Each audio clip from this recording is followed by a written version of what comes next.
Carter G. Woodson earned his Ph.D. from Harvard University in 1912. As a son of former slaves, Woodson understood the value of education in making the most of one's divine right of freedom. He worked in the Kentucky coal mines to put himself through high school and earned his bachelor and master's degrees from the University of Chicago before going on to Harvard.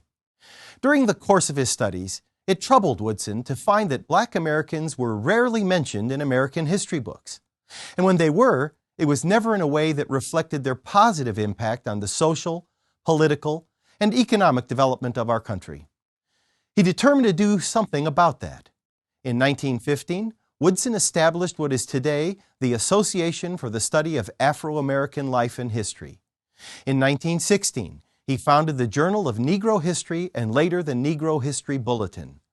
And in 1926, Dr. Woodson initiated the celebration of Negro History Week during the second week of February. In 1976, Negro History Week became Black History Month. Woodson chose February for several reasons. It marked the birthdays of President Abraham Lincoln and abolitionist Frederick Douglass. The 15th Amendment, which declared that the right to vote could not be denied on the account of race, was ratified in February of 1870. Writer and educator W.E.B. Du Bois was born in February 1868.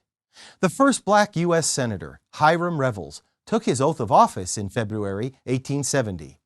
And the National Association for the Advancement of Colored People was founded in February 1909. Many Americans, even many Black Americans, have false stereotypes in their minds about the role that blacks have played in American history. These negative ideas create barriers to good relationships and to the true potential that all Americans have for working together toward our common goals for freedom, peace, and achievement.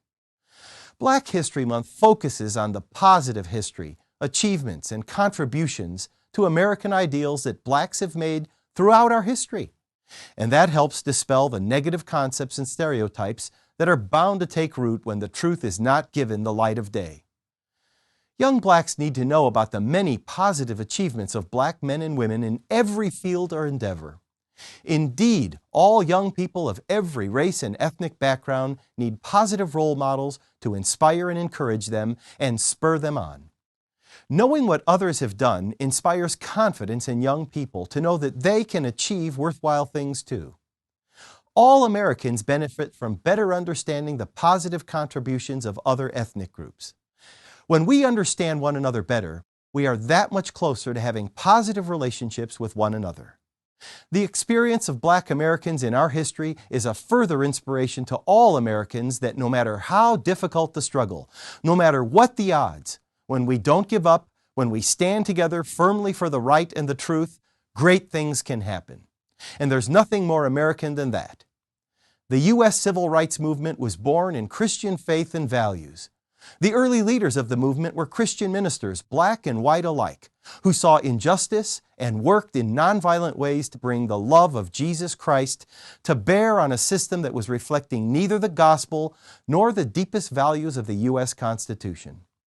As Christians, when we rehearse that struggle and celebrate the positive achievements of Americans who excelled, despite having been socially marginalized, we affirm the values and responsibilities of our Christian faith and heritage.